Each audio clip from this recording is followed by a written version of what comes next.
part of it lies in the brand's definition of what edition stands for. We call it our ethos. And the ethos talks about creating unique original experiences.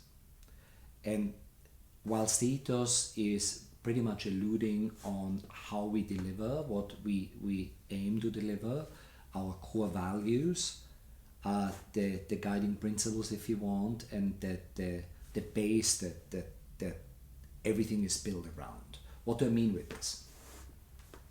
One of our core values is passion, for instance. So the delivery, the recruitment of staff and the delivery of whatever you might do as an experience is key. You need to have the right team member, you need to set them up for success, and then you let them get on. Second one is sophistication, for instance. Can you deliver as a luxury hotel an experience that is sophisticated, not just authentic, but sophisticated, where people feel like, that makes me really feel special.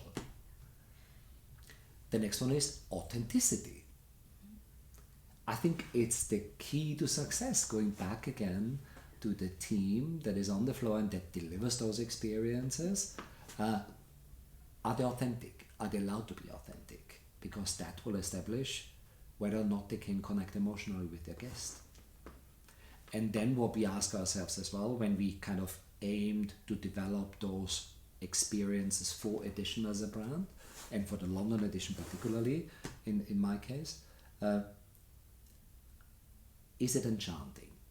Do people walk away and have goosebumps? Do people feel like, wow, that was awesome?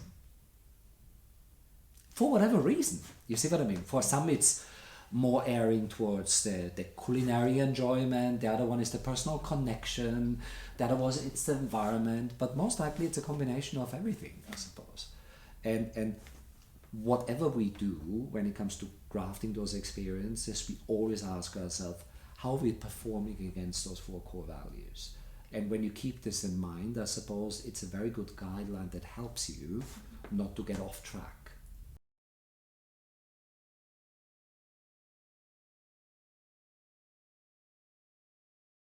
Edition as a brand actually does not define their guests by demographics necessarily. To go with Ian Traeger's word, our founding father, he refers to psychographic. What does this mean?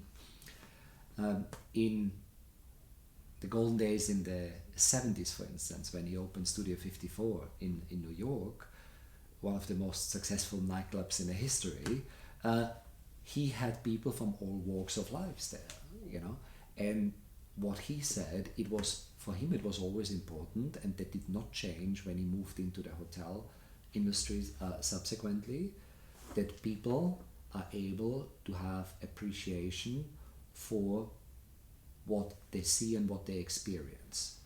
So you might find this appreciation in a 20-year-old, you might find this appreciation in a 70-year-old. So there's no typical demographic. As normally Edition is also, from a food and beverage offering, for instance, priced for the local market.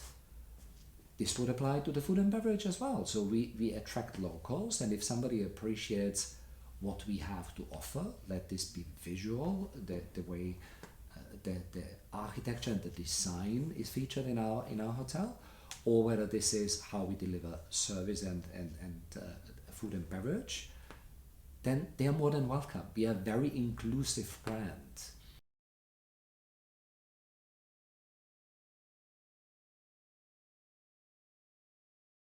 Our plans for 2020 are, of course, erring towards experiences. What else could it be?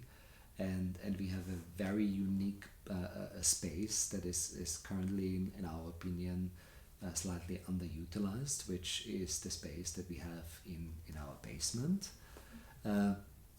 which used to be a nightclub when the hotel opened. Now it's a multi-purpose function space. And we are really looking forward to reintroduce another very successful food and beverage concept down there that will cater to the local neighborhood, but as well our guests, of course.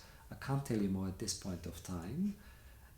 It's still very confidential, of course, but that is one thing that I definitely look forward. But also smaller things, for instance, we have in Berners Tavern, we have a very unique dining space, which is located right above the main entrance door of Berners from the lobby, which is a balcony. And the balcony is just big enough to hold two guests.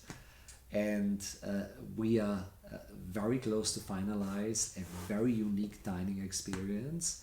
I think in one of the most thought after dining spaces that you will have in London, overlooking the Berners Tavern and still being in the room and experience the grandness of the space as such, with a dedicated wine waiter, a dedicated waiter, a dedicated menu. So it's a very, very unique experience, and that's this. And then, of course, focus always will remain on team.